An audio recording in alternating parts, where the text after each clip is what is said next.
This is why Loki will be Luffy's toughest opponent in this fictional pirate story so far, and why One Piece silhouette shall not be trusted. Welcome back to Haki Review, everybody. This time we'll be discussing the latest chapter of One Piece 1130. So if you haven't read it this far, please stop, go read the chapter and come back to watch this video, because we will be getting into some interesting topics. Alright, let's get it. So the first time we get introduced to Loki is at chapter 858 with a weird kind of looking silhouette, like a lot of One Piece silhouettes out there, that makes the character not that important until we actually get the actual introduction.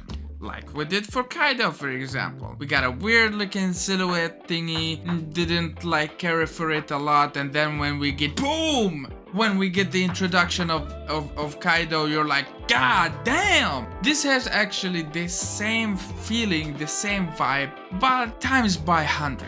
And I'll get into why. First of all, when we get the actual introduction to Loki at chapter 1130, you see the menace that he is. You see the Luffy's tiny body in comparison to this legendary giant. And we'll get into why he's not a scrub, okay? We'll get into why he actually will be tough. And we'll get into why Ragnarok has to do something with this. So at the beginning of the chapter, we actually find out that the Straw Hats with the giants are gonna stop searching for Luffy and the others, and they are gonna head straight for Elbaf, because the sea is so vast, you cannot find them just like that. But our guys, they have so much faith in their friends that they actually wanted to go forward, and they knew somewhere deep down in the heart that their friends were alive. So we head back to Egghead. Why am I saying Egghead? So we head back to Elbaf, and now we're there, finally. But before that, we show the perspective of the Straw Hats that are already on Elbaf Island.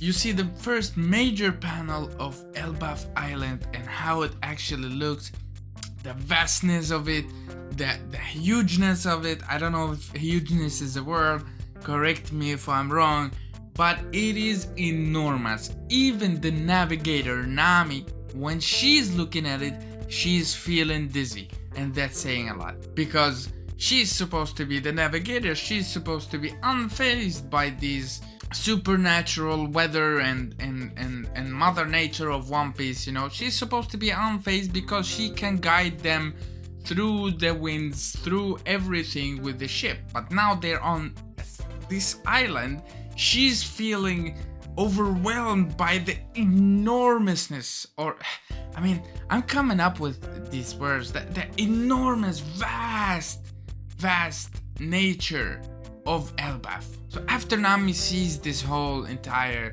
island, she gets dizzy. She tells the guys to be careful. Wait a minute, this is so vast, I'm feeling dizzy, be careful guys. Like this, you know, not actually, but she said it to warn the others, you know. And they hear them talking. These giants, first of all, the name is Dr. Gerd or Gerd, the cook, Goldberg. Okay, I actually like the designs of these characters, the names. The one has the Kaido Club. I mean, they look pretty fearsome. The giant lady looks like Nami. Of course, you know, Oda is not that specific with drawing female characters, but we will move on for that. We cut him some slack for that. It's alright. Alright? So they're talking actually about Harudin and how he is the accursed prince and not Loki. And this will be very interesting moving on in the chapter.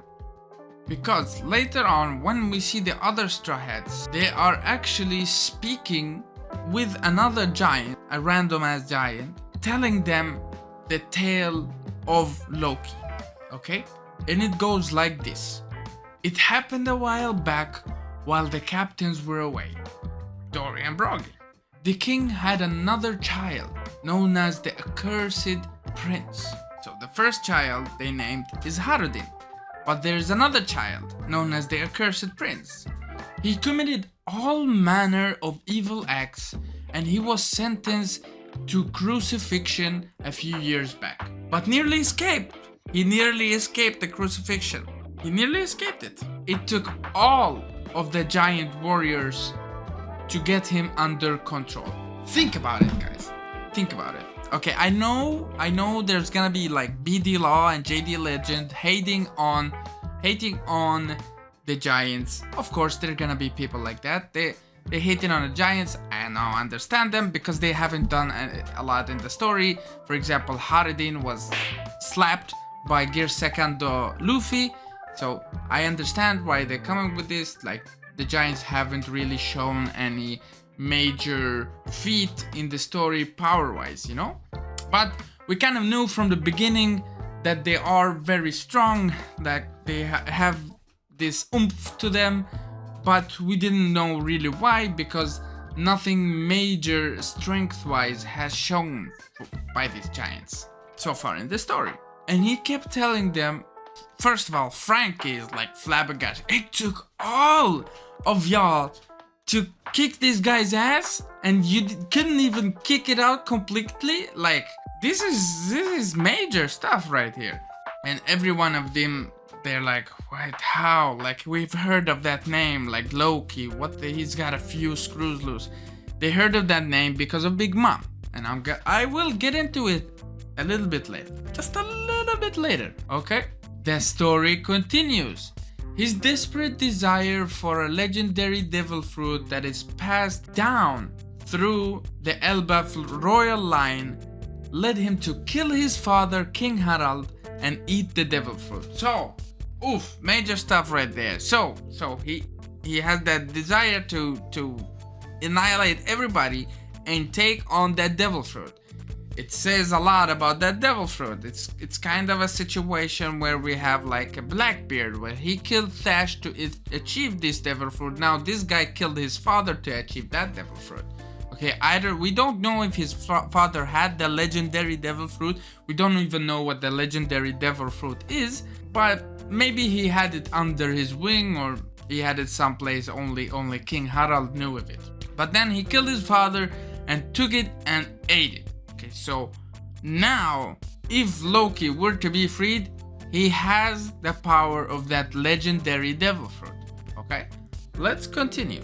So we actually get to see the last silhouette of Loki from Egghead Island. Okay, and when you take a look at it, it's like, okay, they hyping up this big giant in Egghead to be like a monstrous villain. This random ass giant is talking. He's talking as if he is afraid of Loki, and I understand him. I mean, it took all of the giant warriors to get him, but that doesn't really explain it. When you see the silhouette, you don't get afraid. You know, you're like, oh, this is just like a comedic relief character. It has a little bit of a plot point, and then we move on to greater things. But that's the thing. When the upcoming real revelation of Loki happens, which is actually the exact panel after the guy, this random ass giant, says, the next time Loki, the accursed prince, is unleashed, the world will be brought to ruin. He is the shame of Elbaf. Okay, and then you're like, come on, man, like, he's just a giant, like, he's a scrub, like, get him out of here. Like, this is for example what Brago the Ace would say, or BD Law, it's the same person. But this is, for example, what he would say is like, before like taking an actual look at Loki, this is what he would say. This guy is a scrub, maybe they're overhyping this stuff, maybe it's just bullocks, you know? Just like that, maybe it's just bullocks. And then you turn on the next panel, boom, boom, okay, boom.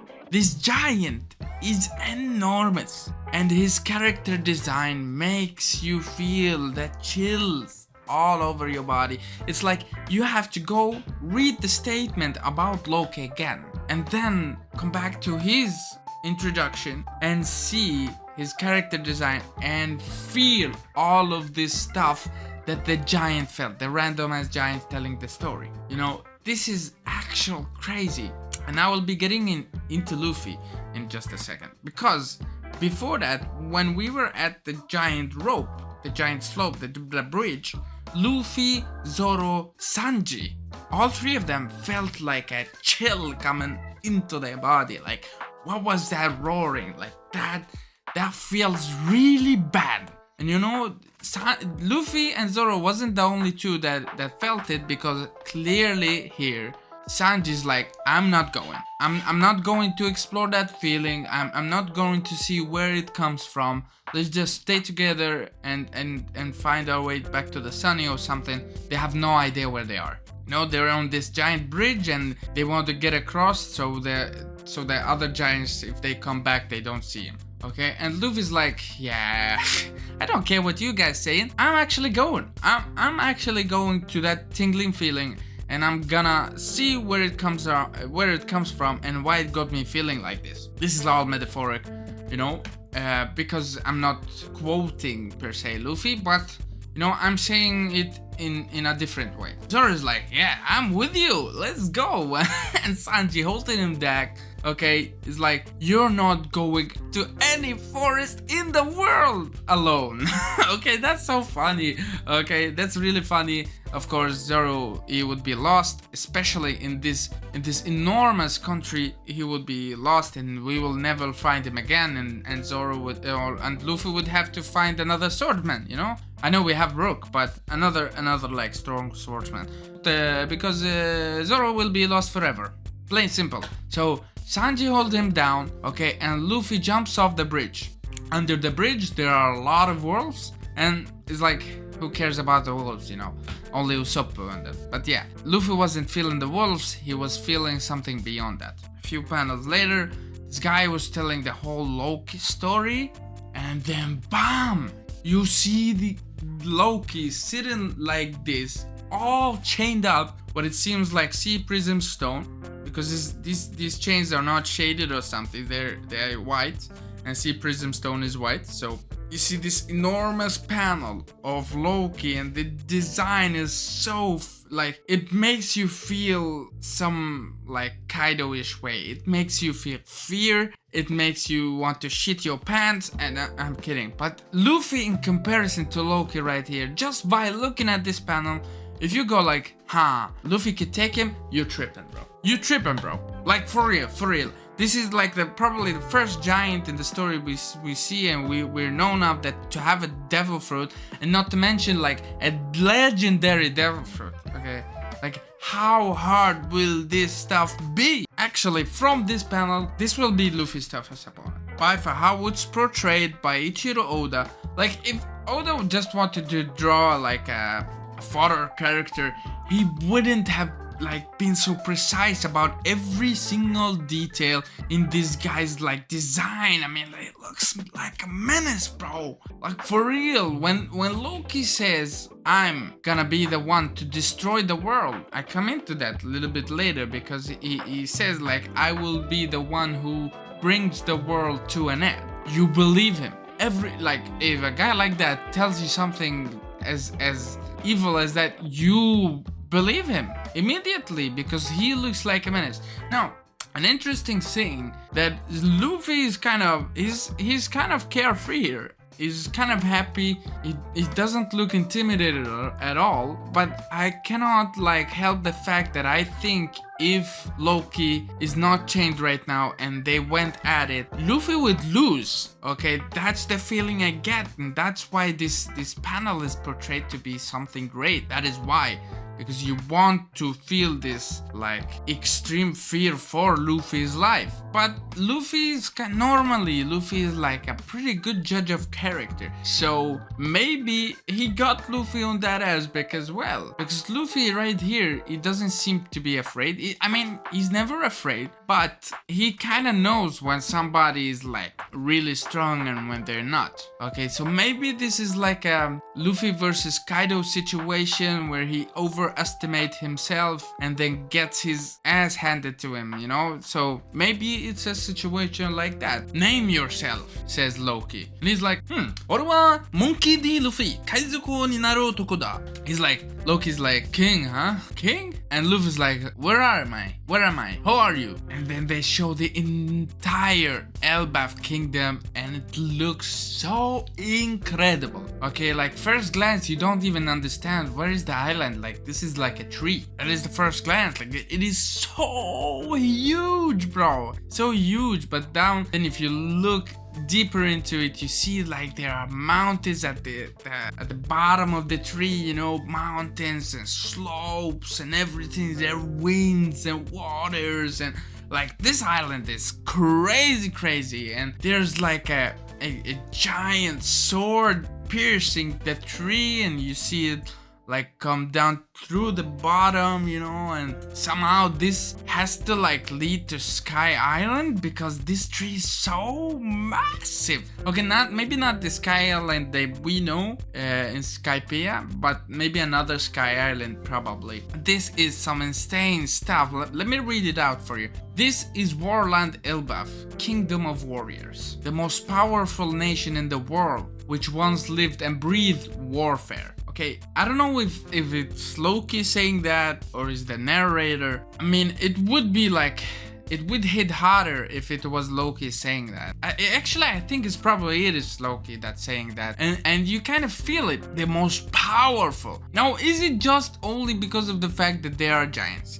That is why this is called the most powerful kingdom? Because so far what we've seen from the giants, they're not all powerful. Let's be real here. They're not all powerful, okay? I know they are portrayed, especially in this chapter, but in the story, from the beginning, the hint was these are great. Okay, these are legends. When we see them in Little Garden, Dory and Broggy, they're portrayed to be legends, okay? Legends in the story. Now you only think they have 100 million berry bounty, like what the hell is that? Inflation, brother, inflation, because in this chapter we actually find out that in today's time, okay, because these bounties were like 100 years ago. In today's time though, both Dory and Broggy have a 1.8 billion berry bounty each. That is more fitting for these two menaces. But if I would put a bounty on Loki, it would have to be at least 3 billion, like just like Luffy, 3.5 billion, something like that, because you know he's crazy. You know,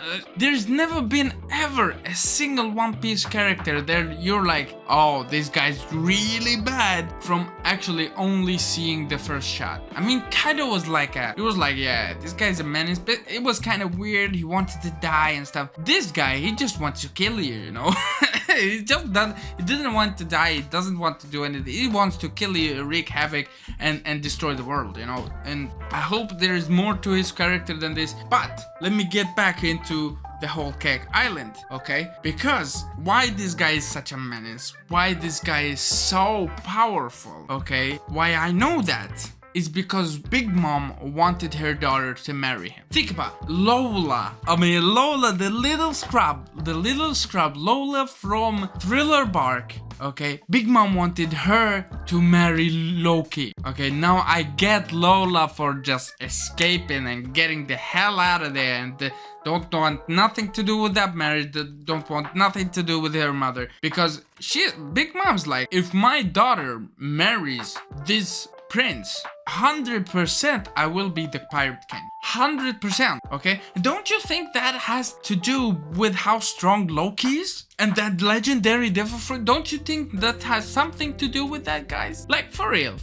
Think about it. Why would a single marriage to the giants make Big Mom like the pirate king? Like, why? How? Okay, so her daughter is married to a giant and they're associated with them. But if the giants like getting clapped by Gear Secando Luffy, like how does that have any presence in the sense of Big Mom going to achieve the One Piece? But if you think about it like this guy, Loki here, is the fierce one, okay? He's the odd one from the giants, okay? Or, yeah, I mean, we can call him the odd one because he's actually seemed to be portrayed like stronger than Dory and Broggy together.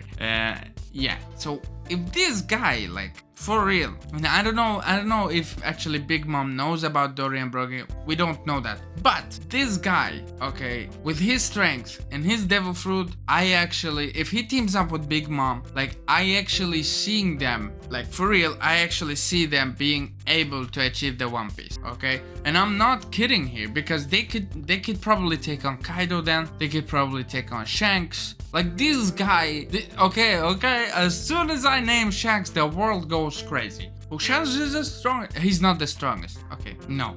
He has cool abilities, he's a strong dude, he has good haki, good awareness, strong crew, probably the strongest crew. He's not the strongest, okay? If Shanks was here, meeting with Loki, brother would be clapped, okay? I'm just telling you, okay? Just like Luffy would be clapped here, Shanks would be clapped. And Shanks knows definitely about Loki. Do you not think Shanks knows about Loki? I mean, Shanks chilled on this island. He was on this island. So 100% Shanks knows about Loki, and Shanks does not want to do anything with Loki, okay? We don't even see him mention him. But like for real, if Shanks was that guy, if he had like the balls of Luffy, okay, he would have freed him. He would be like, yeah, come on boy, let's go. But Shanks knows he would be clapped, bro.